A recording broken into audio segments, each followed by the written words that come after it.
Disney Star Wars shills have lost again, and they're having a very rough go of it in the last few months. First, with the cancellation of their championed show, The Acolyte, on Disney Plus, that turned in the worst by far viewership of any Disney Plus Star Wars show to date.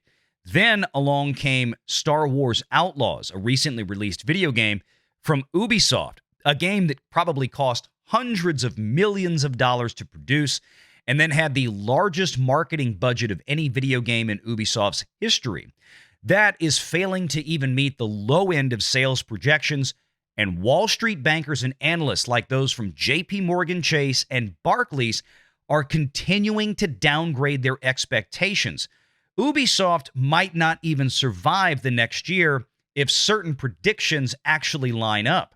And then, most recently, in the last couple of days, these same Disney Star Wars shills, many of whom are actually paid and compensated by Disney Lucasfilm, Kathleen Kennedy, and companies like Ubisoft, tried to go after other YouTubers like Nerdrotic, like D-Day Cobra from Geeks and Gamers, Jeremy out there, and of course Ryan Kinnell, RK Outpost. This was also a failed mission. They wanted these channels demonetized, tagging Team YouTube on X left and right, and Team YouTube came back with a response that probably was not to their liking. Thanks for reaching out, says Team YouTube. We just heard back and confirmed that this content is actually not violative and will remain up.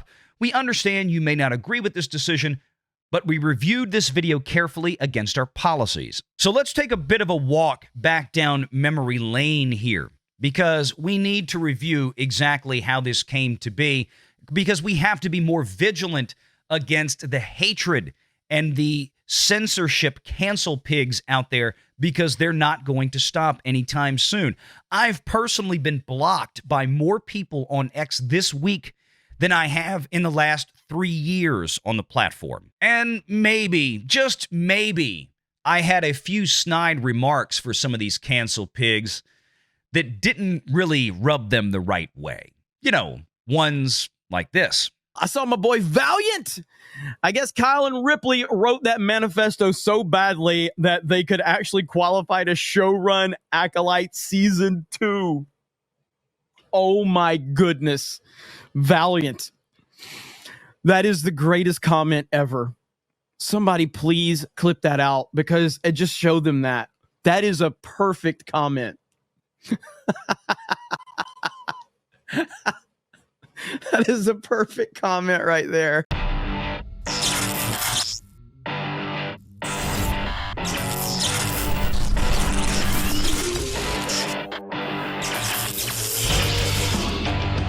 Renegade Online. I like this. Pretend. Hey, Valiant, do you think the move to demonetize fellowship channels might actually happen? There are people who think it might. If you're talking about like Nerdrotic and Ryan and them like we talked about earlier, no. And if anything, I think that these ass clowns that are trying to do this, and I mean to the point where they're not just saying, I wish YouTube, like YouTube, they're tagging YouTube in this. They have made a formal request. They have written a manifesto out there. They are actively petitioning YouTube to demonetize these channels. I think what they're doing, quite honestly, is actually the violation of terms of service. They are acting in bad faith. Their opinion, their hearsay of racism and bigotry and all this crap, because let's be honest, they lost. They lost. They wanted to come out and try to, we're going to save the Acolyte, or the Acolyte's going to be great, and this and that. Acolyte got canceled. They are bitter. They lost, and they can't stand it. Not that we won. We didn't win anything. Like I said earlier, nobody won anything with the frickin' Acolyte.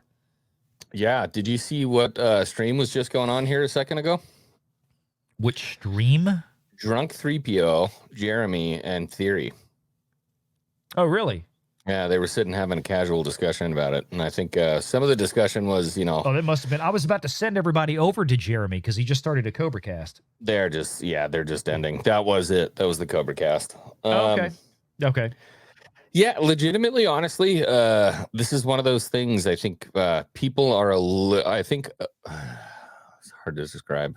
I don't think they're worried at all about what's going to happen because everything that they've done is well within terms of service. Otherwise, this would have stopped a long time ago. You know what I mean? I know. I think what's been done, what's attempting to be done to Jeremy and to Nerdrotic and to Ryan, I think is what's actually the violation of terms of service. Well, this targeting campaign is a massive violation. That's what I'm saying. That's what I'm saying is what is being done to them is actually the violation of terms of service. 100%. This is what we had up earlier. Anna, that Star Wars girl, was awesome enough to just basically codify this in one wonderful tweet here with all of these, and we showed this one earlier, but you know, you have the usual suspects. You have Jackass 1. Kyle Katarn. God, that guy's a cuck.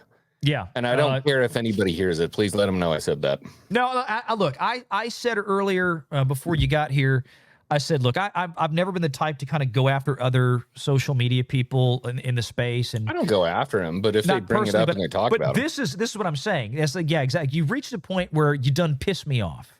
I'm like, because this is... And I've been on streams with that guy before. Yeah, Molly Damon. Here's another one. And all these people, as far as we know, these are Disney-supported YouTubers. 100%. And you know what? Here's the bottom line. I don't have any problem with that at all. Yeah, I don't either. If you're enjoying your content, that's Stipulate fine. it, you know. I think they need to check the box when they load videos on YouTube about things like Star Wars Outlaws especially. And YouTube has that question when you load a video that says, does this video contain a paid ad? Yes, actually it does in their case. They were paid to They have nice. that box. Yeah. Does this include a promotion? And yeah, I think they should be checking it. They should be checking it. Yes. That's what I'm saying. Yeah. And here's the thing, I don't freak anyone on their geek. If they're into Disney Star Wars, like, please go out, make your money, get your crowd, do whatever you want to do. Yeah. 100%. Absolutely. The only video I've ever made against a creator was somebody who attacked a dear friend of mine and then came back and tried to demonetize my channel. Right. For which I got a full-blown strike. And if you don't know anybody, if you get 3 on YouTube, you're out. Right. So getting 1 is a scary thing. So clapped back, made a video, sent it to YouTube, and everything was fine and hunky-dory. But here's the thing. If you attack other people's livelihood because you don't like what they're saying about entertainment media, you are dead to me. That's exactly what I said earlier. I said where this crossed the line is like if they had just made posts and said Ryan and Jeremy and Gary are assholes. We don't like them. Great, fine. We don't care. But when you start tagging Team YouTube on X and you've written this crafted manifesto and you're demanding that Team YouTube demonetize them. This is torches and pick. I'm trying to be careful about what I say here, but this is a Grinch mob. Yeah. This is a Grinch mob. Put your mask on, go, everybody retweet this, everyone take them down. It's a political lynch mob. I'll go ahead and say, no, it's exactly what this is. And what they're doing is actually the violation of terms of service. They are targeting, and I said earlier, look, these 3 YouTube channels are probably been more heavily scrutinized by YouTube over the years than virtually anybody else on YouTube. Yeah, you don't think they've been watching what's going on over there? Exactly. If they have not found violations of TOS on these guys yet, it's not there. And what they're doing is you're literally going after them, their livelihoods, and their families. Because these guys are full-time YouTubers. This is their job. I'm not a full-time YouTuber. It's not my job. For context? Yeah. Jay got taken down the other day. I know. You want to talk about somebody who's innocent in this whole thing? Yeah. About as squeaky clean as it gets. So anyway, that's where we were. We were kind of talking about that. And that's what I said. It pissed me off. Mac for $2 rewriting Ripley's involved Lucasfilms behind. Yeah. Well, we know rewriting Ripley has been, there's pictures of her with, I think, like Leslie and Kathy and something like, I don't know, remember. I think at least Leslie Headland. I mean, they're all, look, they all work together. I mean, when you see people like Leslie Headland wind up going on a YouTube channel with like 2,000 subscribers because it's like they're just paid shills and stuff like this. Pretty interesting. Yeah. I mean, all of this, and what I said earlier, X-Wing, and you can give me your thoughts on this. I think the biggest reason that they're doing this is that, number one, they're really pissed off that in their minds, we won. To which my response was simply, we actually didn't win any. Nobody won with the acolyte. Everybody lost. Nobody won anything, first of all. We've been lost. Yeah. Secondly, I think what they're really, really scared of is because after all the time and effort that Disney has invested in these people to prop them up, and I think potentially to artificially inflate their tweets and their videos and this kind of stuff all the time. Because, like, I see accounts that have like 100 followers. They'll make one tweet on the acolyte, 50,000 views and impressions on X. I'm like, this is bananas. This is just stupid. And I see this over and over and over again. And I think part of the problem with the guys and girls like we just had up on the screen is that they're so dug in with Disney, and they probably get some perks and early access, and they get these cute little trips that get to go out and review stuff and then talk about it on their channel, and Disney supports them. They're finding out they don't have the influence that they had, that they thought they had. And they don't have the influence maybe that Disney had hoped they had. And I think right now they feel that their financial future might be in jeopardy, because if you're Disney, do you keep investing in people like this that seem to have absolutely no impact? Well, here's the thing. It doesn't cost them any money. They're not paying these people good money to do this stuff. So I don't see any way. But to the people that are doing it, that means something to them, right? Yeah, 100%. So you're going to keep towing them on that line. Yeah, 100%. I mean, it's as disgusting as like a basement dude who's paying 15 months to an OnlyFans girl, and the OnlyFans girl keeps sending them toenails. That's what they're excited about. They go, "Oh my God, I got their toenails! Whoa, did you see the package I got? I got toenails and hair clippings." That's literally where they're at.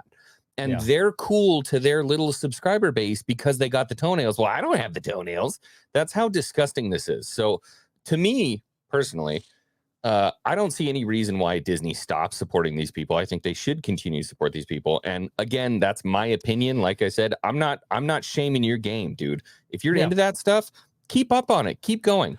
I just see myself and my integrity and my love for the lore and my love for the fan base as much, much, much more important than selling out for a couple plushies that I get once every 6 months, or walking up and touching Manny Jacinto's hand and tweeting about it for 6 months on end and saying, "Ooh, this is the greatest show I've ever seen in my entire life," even though you just don't give a shit about the show. All you cared about was the clout that came along with being attached to a company like Lucasfilm, who is completely irrelevant at this point because they are a vapid, empty, completely lost studio who has abandoned their fan base. I mean, I guess the question, I can only speculate because I'm not in their shoes right now, but the question is, do you go scorched earth and go after these guys, or you just ignore them like usual? No, just ignore them. I brought it up tonight only for the standpoint of, like you said, I'm kind of getting tired of it. And if they had just, if they had just jumped up and down and said, "We don't like you," fine, that's one thing. But now you're actively trying to start. You're crossing a line. Yeah, you really are. You really are. And something needs to be said. Something needs to be called. These people need to be called attention to. Enough is enough. You lost. It's over. Move on. We lost. On. Yeah, we lost. Everybody lost. Star Wars. Well, but I mean, what I'm saying, when I say you lost, right? They lost the battle for the acolyte. That's what they're really mad about. And they've lost the battle for outlaws. That's done. That's as done as the acolyte is. Yeah. And I mean, we've got Wall Street analysts from both sides of the pond, from the UK and Barclays Bank, now from JP Morgan Chase, that have drastically dropped their estimated game sales for Outlaws to disaster levels. So outlook for Ubisoft ain't great. This is now in. This is not this isn't Valiant Renegade or Nerdrotic or anybody else. This is J.P. Morgan Chase saying this. Tough titties. It is what it is. We can see what the game sales are. They're terrible. But these people out here, these guys right here, all these goofs, they're mad. They will not get over themselves. These are the same people that made the "There's More of Us" video. Remember that? Oh, yeah. Yeah. Kyle Katarn and all these. This is all. And then they all turned on each other and started outing Yes. each other for all the crappy stuff they've done. Yeah. Yep. They all turned on each other like a pack of snakes, and they made the "There's More of Us" video, and then of course we found out no, there's actually way more of us, because none of us watched the Acolyte, and it was canceled right away. They're operating on the basis that the major corporation that they defend to their death actually gives a shit about the message that they're trying to promote. And hey, tough titties, kid. They don't care. It's performative. I'm sorry. Yeah. It's all performative. It is. All right. Well, we're going to run out. X-Wing, thanks for hopping in. Hey, short run, but good to see everyone. Yeah, I'm glad you made it in. It was a good little surprise at the end here. So just, for the record. You are the gayest monster since gay came to Gay Town. Whoa, easy. So just now that we have that out of the way. All right, I'm leaving. It's a hostile work environment, and I'm being oppressed. Help, I'm being oppressed.